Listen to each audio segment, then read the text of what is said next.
Messieurs, dames, bonjour. Monsieur Ducos, nous allons commencer le cours dans quelques instants. Tout d'abord, la petite question d'usage. Est-ce que vous m'entendez? Est-ce que vous voyez bien mon écran avec la souris qui bouge sur cet écran? Je vais vous faire apparaître tout de suite l'avertissement sur les risques. OK, pour que tout le monde soit bien conscient que les risques existent, même si euh, beaucoup d'entre les traders arrivent à s'en sortir correctement. Euh, Vous avez un chat, normalement, sur le côté en haut à droite de votre écran pour pouvoir me répondre et me dire que vous avez le son et l'image.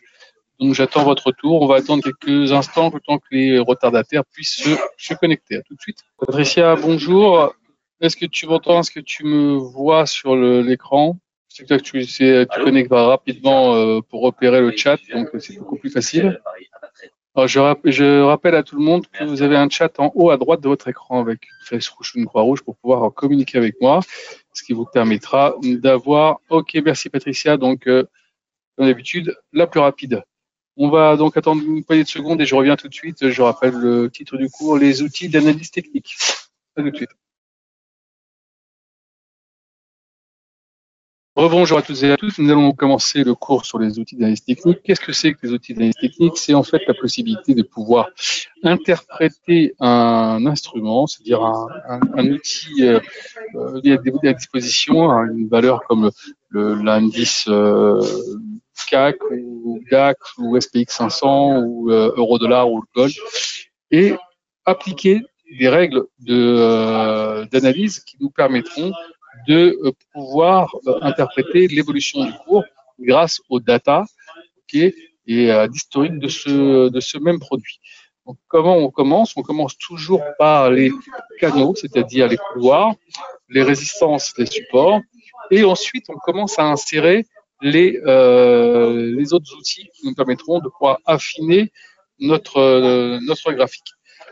Bonjour à tous ceux qui viennent d'arriver. Donc, on commence, vous n'êtes pas trop en retard, ça va. On va donc prendre comme exemple, reprendre le gold, parce qu'en ce moment, je trouve que le gold il est plutôt intéressant et je pense qu'il n'a pas fini de faire son petit radis à la hausse. Donc, on va regarder ensemble. Donc, je vais sur ouvrir le graphique. Voilà, là, j'ai le graphique qui vient de s'ouvrir. Je le reparamètre rapidement pour que vous voyez comment on fait. Un clic droit dans le graphique, propriété. OK, je fais aussi rapidement ici en kaki pour le fond, le texte en noir, la grille, et je la fais disparaître, je l'ai mis en kaki. Voilà, la barre haussière, je la mets en bleu. La barre baissière en rouge, la bougie haussière, le même bleu, et la bougie baissière, le même rouge. Alors, je ne touche pas, je fais juste OK. Je fais apparaître ici le cours. Je mets ici en bougie japonaise, je grossis un peu le cours, je vais me mettre en daily. Voilà, tout est là. On va maintenant pouvoir écarter le graphique du bord droit et on a notre graphique devant nous qui se présente ainsi.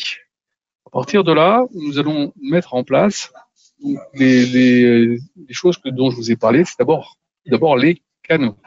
Donc on y va. On va ici. Comment dessiner un canal équidistant? Je clique dessus. Là, vous voyez maintenant, j'ai deux petites parallèles qui sont sur mon graphique. Et maintenant, j'ai plus qu'à, on va dire, qu'à associer les différents points. Alors, je pourrais prendre cela comme ça pour essayer de le chercher un peu plus large. D'accord? Vu que là, on a quasiment un, deux, trois points, c'est intéressant.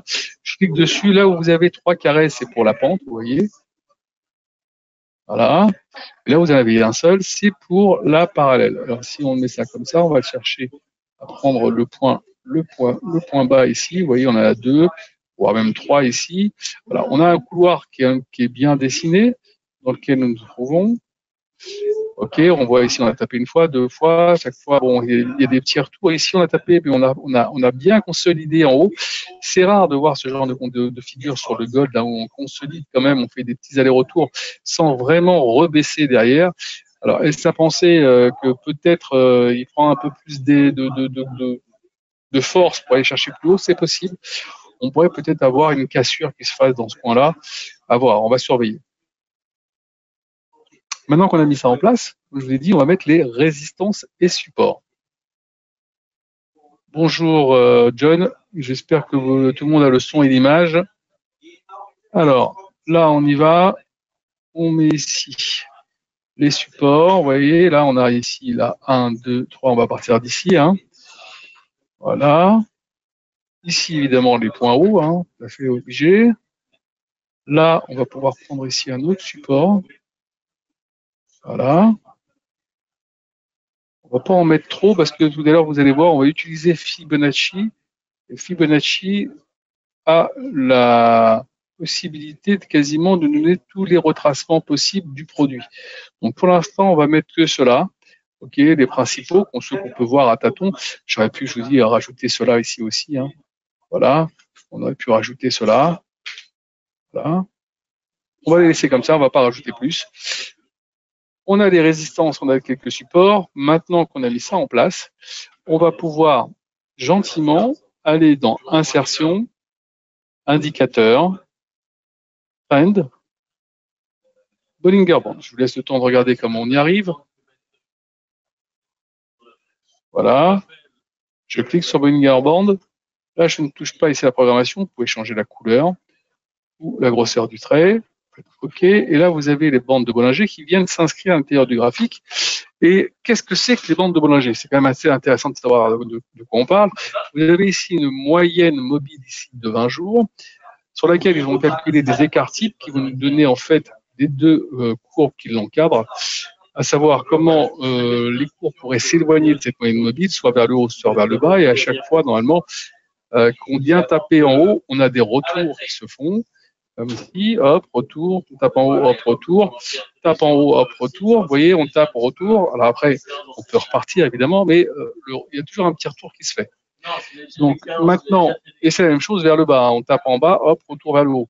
Donc maintenant qu'on a vu ça, c'est toujours intéressant. Ça ne veut pas dire non plus que c'est un produit sur lequel on peut s'appuyer dessus à 100%. Donc on va le garder bien sûr sur le graphique, mais sachez que il y a quand même 70-75% de vérifier que à chaque fois ça se passe comme je viens de vous le dire. Et il y a des fois où on a des fois des comme ici, regardez. Et regardez ici, marché hyper haussier, regardez un peu, pas de retour, chaque ouverture, hop, à la hausse, à la hausse, à la hausse, à la hausse, à la hausse, à la hausse. Quand c'est comme ça, il n'y a pas grand chose à faire, il y a juste la suite de la tendance.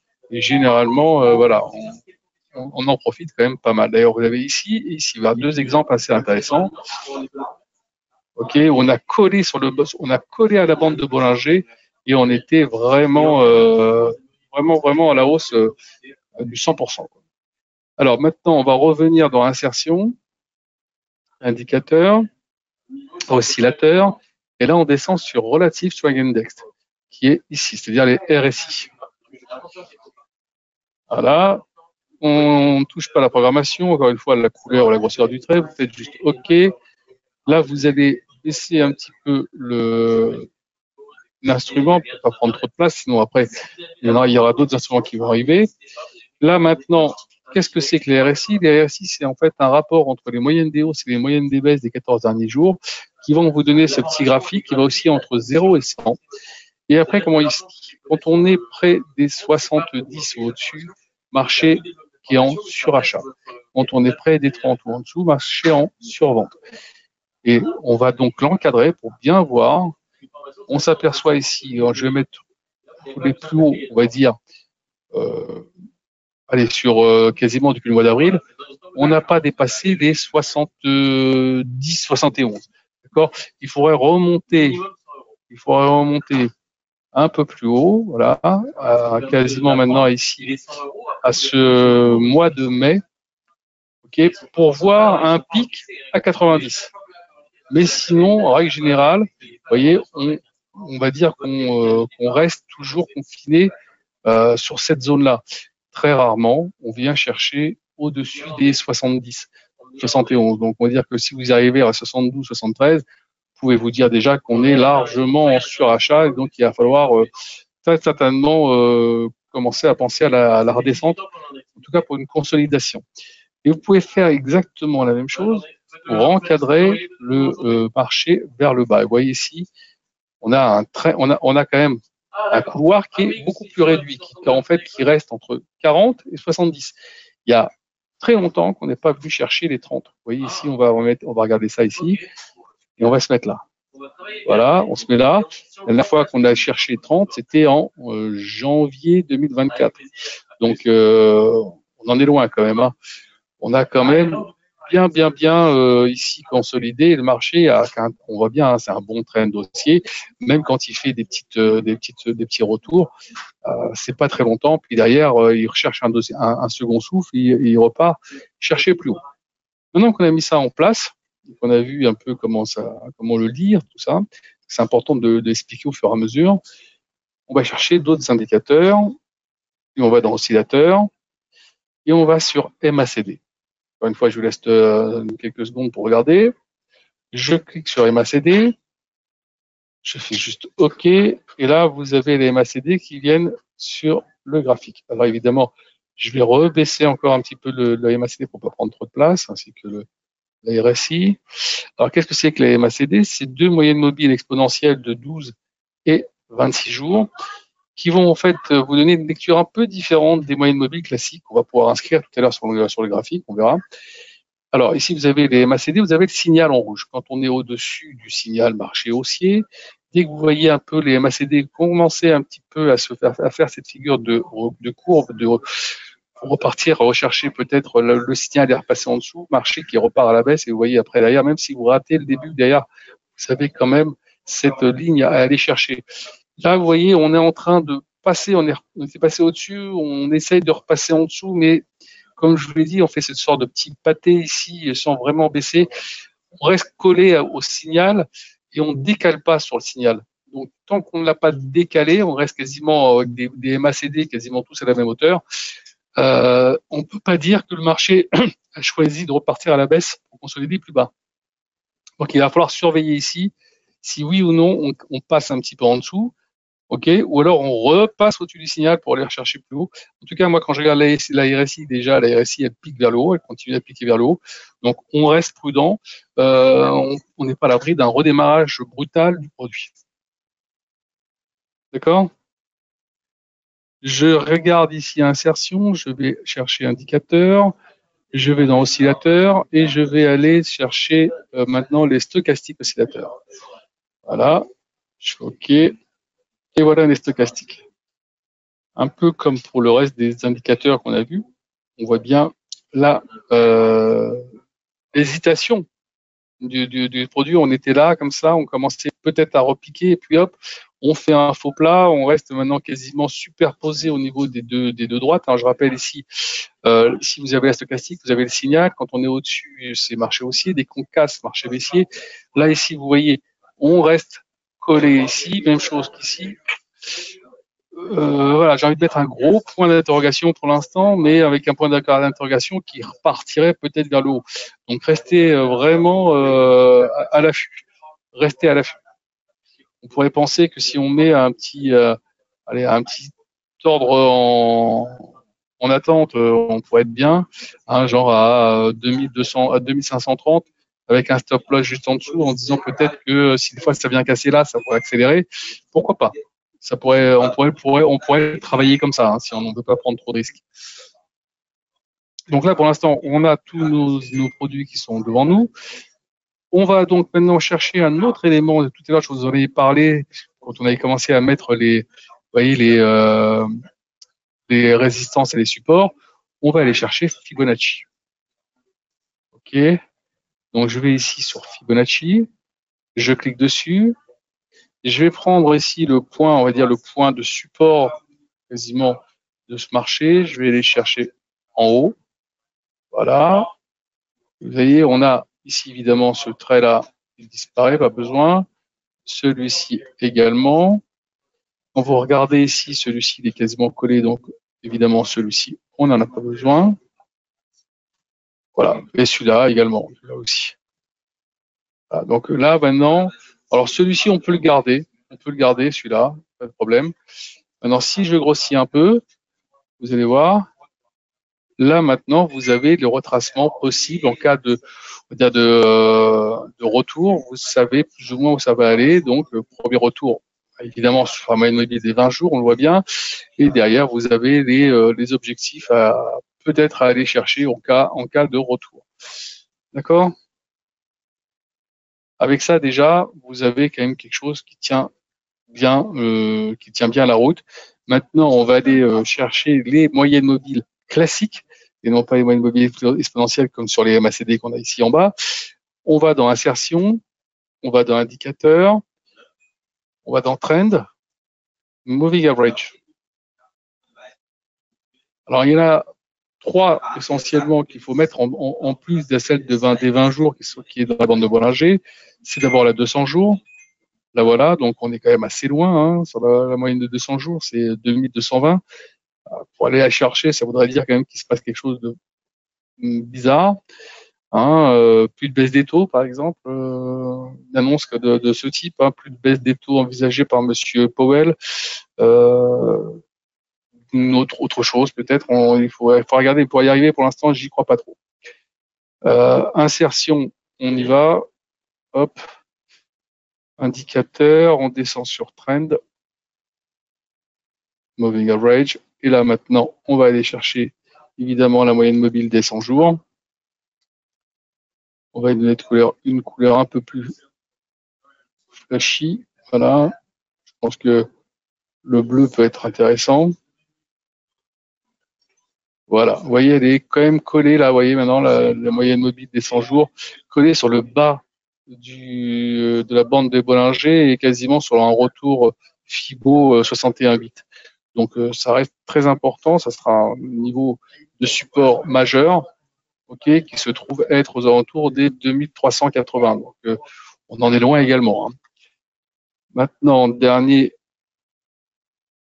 des moyennes mobiles à prendre, c'est celle des 50 jours.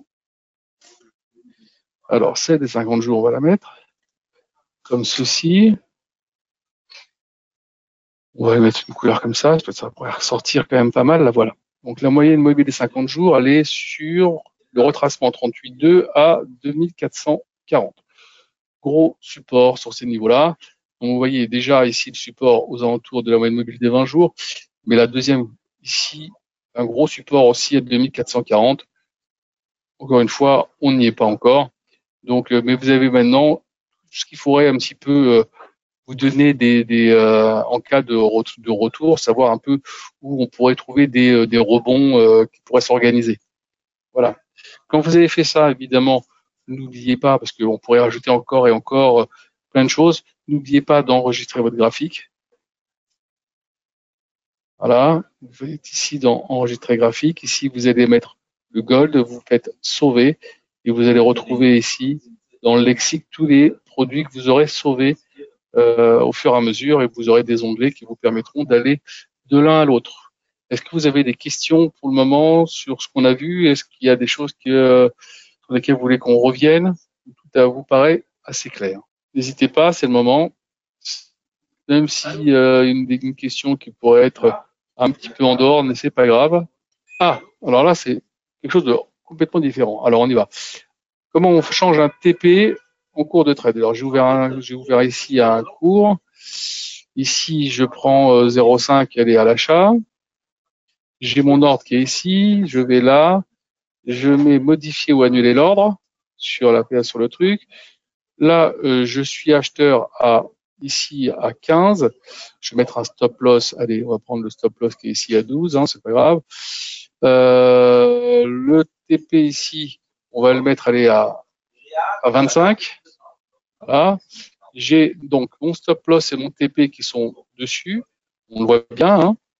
Stop loss à 12,79, TP à 2525. Maintenant, j'ai envie de changer mon TP. Je fais clic droit dessus, modifier ou annuler l'ordre et je remodifie mon TP. Tout simplement, je reviens là et je vais marquer 30. Voilà, et je rappuie ici, modifier. Et donc le TP a été modifié et étale la possibilité de pouvoir tranquillement jouer avec, si tu veux accompagner un cours, pouvoir le faire tranquillement. Vous voyez en plus ici, là, vous avez le TP, le stop loss qui est sur le graphique. D'ailleurs, si vous allez dessus, vous faites ça, vous pouvez le modifier. Vous voyez, je viens de le bouger, il est passé de 2512 à 2400. Voilà, et je vais le remonter parce que c'est évidemment là, je le laisse comme ça. Comme j'ai pas validé, donc il est remonté à sa place. Je peux le changer comme ça aussi. En bleu TP, je fais ça. Là, il va s'ouvrir et maintenant je peux changer mon TP ici sans problème. J'ai mis à 37. Si je fais ça, il est validé. Maintenant, il est passé à 37. Ok. Là, je viens de donner les deux façons de le faire. Alors, évidemment, sur le graphique, c'est sympathique, mais vous pouvez, le truc le plus certain, c'est de se mettre sur le graphique, choisir de sélectionner la ligne, faire un clic droit et donc faire modifier au numéro. Voilà. Il n'y a pas d'autres questions. Je rappelle encore que demain, vous avez encore pas mal de chiffres hein, sur l'inflation qui va arriver. Donc, on continue à regarder ça. Ça peut être très intéressant. Passez une bonne fin de journée et à bientôt pour les prochains webinaires. La semaine prochaine, il y aura le money management. À bientôt.